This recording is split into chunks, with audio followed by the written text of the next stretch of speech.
అందరికీ నమస్తే. ఆంధ్రప్రభకు స్వాగతం. నేను మీ సంతోషి. మనతో సీనియర్ జర్నలిస్ట్ కిరణ్ గారు ఉన్నారు. నమస్తే సార్. నమస్తే అమ్మా. సార్, జమ్మూ కాశ్మీర్ పహల్గామ్ లో జరిగిన ఉగ్రవాదుల దాడిలో వాళ్ళు ఏంటంటే హిందువుల్ని, ఎవరైతే హిందువులు అయితే ఉన్నారో వాళ్ళనే ఐడెంటిఫై చేసి మరి చంపేశారు కదా. దీన్ని మనం ఎలా చూడాలి సార్? అంటే ఇప్పుడు వాళ్ళు చేసిన దాన్ని బట్టి చూస్తే హిందువుల్ని మాత్రమే చంపారు. మన భారతదేశంలో కూడా చాలా మంది ముస్లిమ్స్ అయితే ఉన్నారు.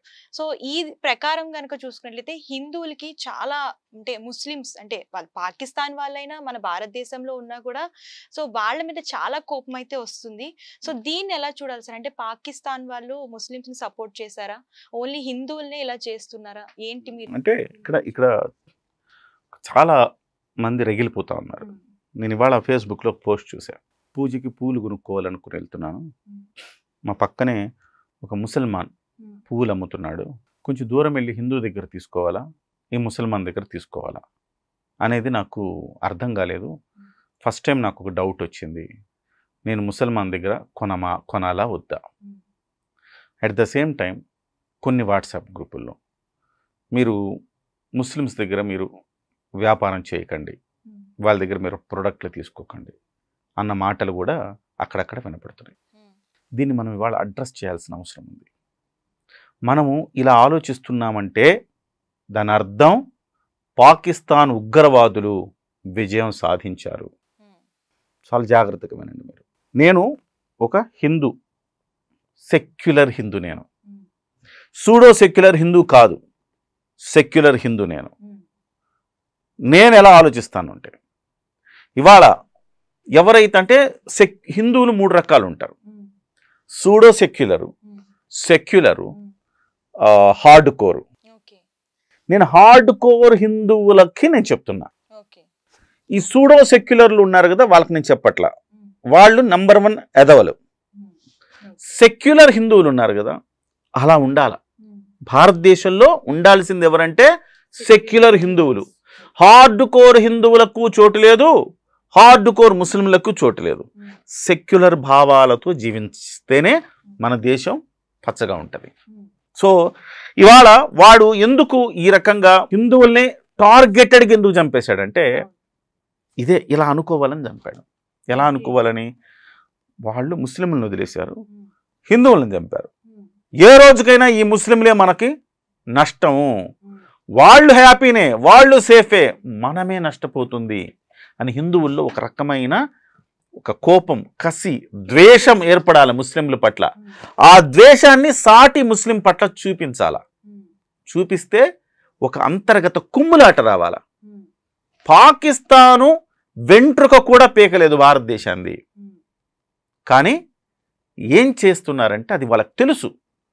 ఎన్నో దాడులు చేశారమ్మా, విచక్షణారహితంగా కాల్పులు చేశారు, నరమేధం సృష్టించారు, బాంబు దాడులు చేశారు. ఎక్కడ మన భారతదేశం యొక్క ధైర్యం చెక్కు చెదరలేదు. ప్రతి ఒక్కడిని ప్రతి దాడి చేసి 10ంతలు నష్టం చేశాము. కానీ ఇవాళ వాళ్ళు అనుకుంటుంది ఏంటి? ఫస్ట్ టైం చరిత్రలో ఫస్ట్ టైం హిందువా కాదా అని అడిగి చంపింది. దీని వెనక అర్థం ఏంటంటే, మనం ఎలాగో బయట నుంచి ఏమీ చెయ్యలేము కాబట్టి వాళ్ళని మనము లోపల వాళ్ళే కొట్టుకు చావాలి అనే ఒకే ఒక ఎజెండాతో చేశారు ఈ పని. ఆ ఎజెండా ఇవాళ అమలు అయ్యే ఒక ప్రమాదం కనపడతా ఉంది. మన సాటి ముస్లిం దగ్గర వాడు పండ్లు అమ్ముకుంటుంటాడు, పండ్ల బండ్లు నడుపుకునే వాళ్ళు ఉంటారు, పూలు అమ్ముకుంటారు, రకరకాల పనులు చేసుకుంటుంటారు. వాళ్ళ దగ్గరికి వెళ్ళి నువ్వు వ్యాపారం చేయకపోతే వాడిని నువ్వు ఒక రకంగా వాడికి ఒక వ్యాపారం చేయక వాడి జీవనోపాధిని దెబ్బతీస్తే వాడు మంచోడే కదా. వాడెవడు? మన అన్నదమ్ముడే. ఒకప్పుడు ఈ భారతదేశంలో అందరూ హిందువులే, తర్వాత మొఘళ్ళు వచ్చారు, వాళ్ళు ముస్లిం రాజులు దండయాత్ర చేసిన తర్వాత చాలామందిని ముస్లిమ్స్గా మార్చారు. ఇవాళ రహీం అనేవాడు ఒకప్పుడు రామ్ అని ఉండేది వాళ్ళ పేరు. వాళ్ళ తాతో వాళ్ళ ముత్తాతో వాళ్ళ ఇంకొక ముత్తాత పేరు రామ్ అని ఉండొచ్చు. వాళ్ళు రహీం అయ్యాడు. ఎందుకంటే మతం మారారు, బలవంతంగా డబ్బులిచ్చి మార్చారు, వాళ్ళ దరిద్రం తీర్చడానికి డబ్బులిచ్చి మార్చారు, బెదిరించి మార్చారు, రకరకాల కోణాల్లో మార్చారు. మార్చిన తర్వాత వాళ్ళు ఇప్పుడు వాళ్ళకి తెలియదు కూడా, వాళ్ళ తాత ముత్తాతలు ఎక్కడి నుంచి, వాళ్ళు హిందూ ఆరిజిన్ నుంచే వచ్చున్నారనేది తెలియదు వాళ్ళకి. సో వాళ్ళు ఇవాళ మనతో పాటు సహజ అందరం కలిసిమెలిసి ఉంటున్నాం కదా. ఒక క్రిస్టియన్ అయినా ఒక ముస్లిం అయినా ఇవాళ ఒకప్పుడు హిందువులే వాళ్ళందరూ కూడా. అయితే ఇవాళ మనం ఏకాకిం చేస్తే వాళ్ళకి ఏమనిపిస్తుంది అంటే, అరే హిందువులు నన్ను నమ్మట్లేదుగా. నేను చాలామంది ఉంటారు, 100కి 80% నుంచి 90% మంది, 100కి 90% మంది ముస్లింలు మంచోళ్ళే ఉంటారు. వాళ్ళకేమి వీళ్ళ ఆ ఉగ్రవాదులు సహాయం చేయాలి అట్లేమి ఉండదు. ఒక 10% మాత్రం ఆ రకమైన వాళ్ళు ఉంటారు, ఆ కల్ప్రిట్స్ ఉంటారు. ఆ క్రిస్టియన్లో కూడా ఆ కల్ప్రిట్స్ ఉంటారు, ముస్లింలలో కూడా ఆ కల్ప్రిట్స్ ఉంటారు. మరి హిందువుల్లో ఉండరా సార్ అంటే, హిందువుల్లో కూడా ఉంటారు, అంతకు మించిన పెద్ద కల్ప్రిట్స్ ఉంటారు. ఎట్లా అంటావు నువ్వు? మరి పాకిస్తాన్ వాడు ఏమన్నాడు ఒక డిబేట్లో కూర్చొని, మనకి చాలామంది సపోర్ట్ ఉన్నారు బాస్, అరుంధతి రాయ్ మనకి సపోర్టే, లేకపోతే ఇక ఎస్పీ అధినేత మనకు సపోర్టే, రాహుల్ గాంధీ మనకు సపోర్టే, మమతా బెనర్జీ మనకు సపోర్టే, వీళ్ళందరూ మనకు సపోర్ట్ చేస్తారు, కశ్మీర్ మనకు వదిలేయడానికి వాళ్ళందరూ సిద్ధంగా ఉన్నారు, వాళ్ళు సపోర్ట్ చేస్తారు అంటూ మాట్లాడాడు. అంటే ఎంత కాన్ఫిడెన్స్ ఉంది చూడండి.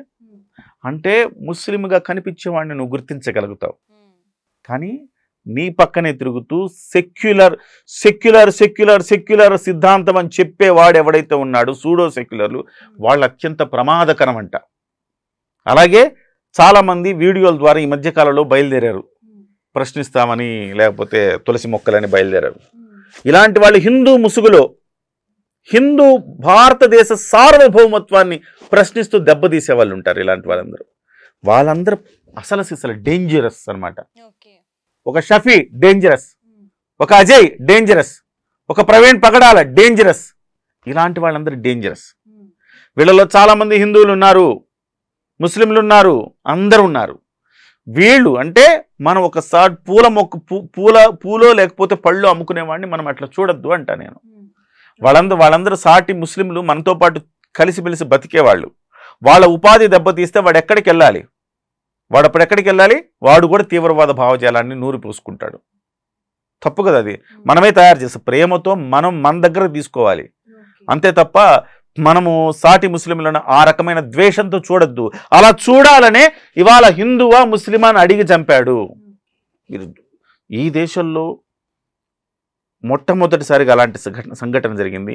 అదే సమయంలో మొట్టమొదటిసారి ముస్లింల నుంచి ఆ సంఘీభావం ఇవాళ మీరు చూస్తూ ఉన్నారు. అసదుద్దీన్ ఓవైసీ, అక్బరుద్దీన్ ఓవైసీ ఇవాళ క్యాండిల్లో నిరసన ప్రదర్శన చేసి నా కొడుకుల్ని చంపాలి అని చెప్తున్నాడు. POK రేవంత్ రెడ్డి ఏమంటున్నాడు, పాక్ ఆక్రమిత కాశ్మీర్ని మొత్తాన్ని దాడి చేసి తీసుకురావాలి మన దగ్గరికి అంటున్నాడు. ఒక కాంగ్రెస్ ముఖ్యమంత్రి నుంచి ఆ రకమైన ధోరణి మనం ఎప్పుడైనా విన్నామా? వినలేదు. సో రేవంత్ రెడ్డి ఆ రకమైన సంచలనమైన ప్రకటన అది.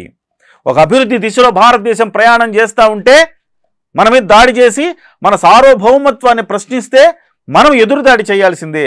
పాక్ ఆక్రమిత కాశ్మీర్ని మళ్ళీ మనం తెచ్చుకునేంత వరకు కూడా దాడి చేయాలి అని చెప్పి రేవంత్ రెడ్డి మాట్లాడాడు. శభాష్ అంటుంది ప్రపంచం మొత్తం రేవంత్ రెడ్డి డైలాగ్ని.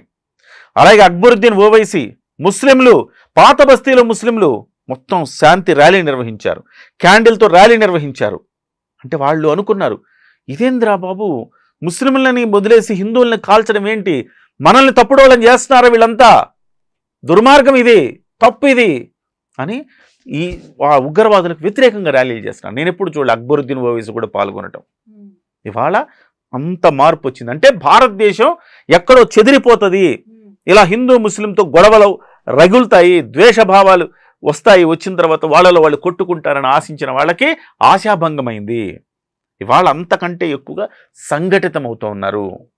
ఒక అక్బరుద్దీన్ ఓవైసీ, ఒక రేవంత్ రెడ్డి లాంటి వాళ్ళు, వీళ్ళందరూ కూడా కాంగ్రెస్ పార్టీ వాడు, MIM పార్టీ వాడు, వీళ్ళందరూ కూడా బీజేపీ నరేంద్ర మోదీకి మద్దతు ఇస్తున్నారంటే మీరు ఆలోచించండి భారతదేశం ఎంత యునైట్ అయిందో. సో ఇంకా మన ధైర్యం చెదరలేదు, మన అంతర్గత కుమ్ములాటలు రాలేదు, ఇంకా మనం బలపడ్డాం. కాబట్టి వాడి యొక్క వికృతమైన ఆలోచనని మనం దాన్ని తిప్పికొట్టాలంటే మనతో పాటు ఉండే ముస్లిం రహీమో లేకపోతే రెహమానో ఎవరో అందరినీ మనం కలిసిమెలిసి ఉందాం. మంచోళ్ళు ఉంటారు, చెడ్డోళ్ళు ఉంటారు ప్రతి దగ్గర. సో హిందువుల్లో కూడా ఉన్నారు అలాంటి వెధవలు. సో ముస్లింలో ఉన్నారు, క్రిస్టియన్లో ఉన్నారు. మతం కాదు అక్కడ. వాళ్ళందరూ కూడా ఒక భారతదేశ సార్వభౌమత్వాన్ని ప్రశ్నించే ఒక విషపు గింజలు అనమాట, విషపు బీజాలు వాళ్ళన్నీ కూడా. కాబట్టి మనము ఆ ట్రాప్లో పడద్దు అనేది నా మనవి. Thank you sir.